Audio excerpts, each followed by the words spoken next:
Okay, so now for hemiacetal/acetal formation, if we're forming in a hemiacetal, we're going to start with either an aldehyde or a ketone. So we have aldehyde/ketone plus an alcohol yields a hemi.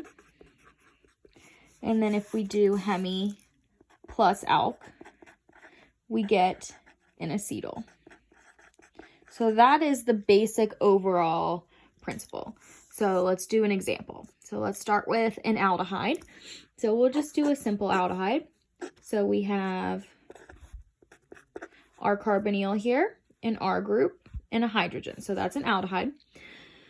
And now we're wanting to do, so first we'll do to hemiacetal. So what did we say we need? We need an alcohol. So we're going to add, let's do this alcohol. So we have a propyl group with an OH group. And then every time you do hemiacetal formation, you also need the catalyst H2SO4. So when we're adding one alcohol, we go to a hemiacetal first. So what happens is you're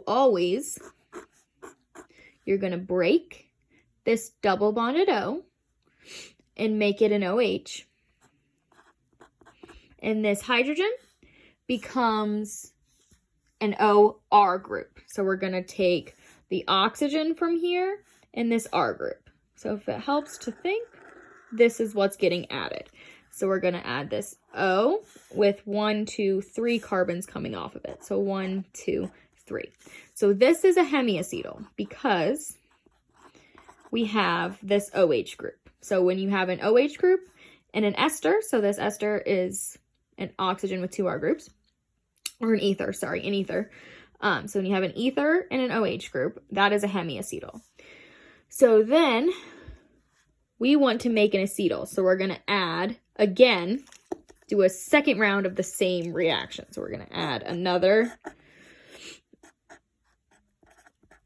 alcohol, same alcohol as before, with our H2SO4 catalyst. Now, this OR group here stays the same. The only thing that's happening is we're going to turn this OH group into the same OR group as we had. So our parent molecule was a 1, 2, 3, 4 carbon chain. So we're going to keep that the same. 1, 2, 3, 4.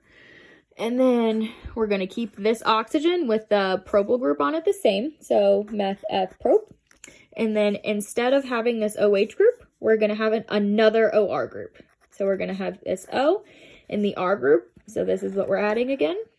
The R group was a 3 carbon chain. So 1, 2, 3. So you don't always have to have these two the same. It just so happens that we're adding the same alcohol twice. So this is an acetal. So that would be for an aldehyde. Now, if we did this for a ketone instead, so we'll have our ketone here. So we have this R group and this R group. So this is no longer a hydrogen here because I don't have a hydrogen drawn. That's a carbon. So this time, so we're going to keep that H2SO4.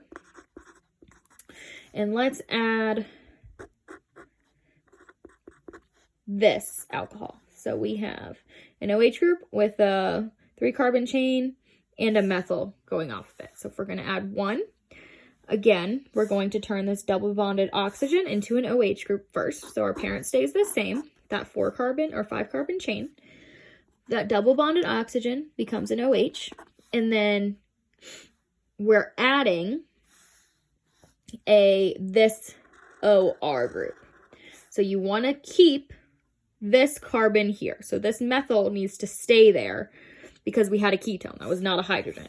So instead of drawing it off of this, you need to draw it off of that same carbon and have the oxygen with the 1, 2, 3 carbon chain with the methyl off of it. So see how this looks exactly like that. So that is our hemiacetal. Now, if we want to do a second round of it, so this time I'm not going to add the same alcohol. I'm going to add a different alcohol. That's okay. You don't have to add the same alcohol, or you can. It just depends on what the reaction tells you. So this time I'm going to add this alcohol. So I have a 2-carbon chain with my OH. So again, my parent stays the same with my 1, 2, 3, 4, 5 carbon chain. I have off of this second carbon, I have this OR group, which is going to stay the same because that's already completely reacted. So it was a 1, 2, 3 carbon chain with a methyl. Now, this time I said I was adding this 2-carbon chain. So I'm adding this instead. So my OH group becomes an OR group. So it has the O with this 1, 2 carbon chain off of it. 1, 2. So this is the acetal.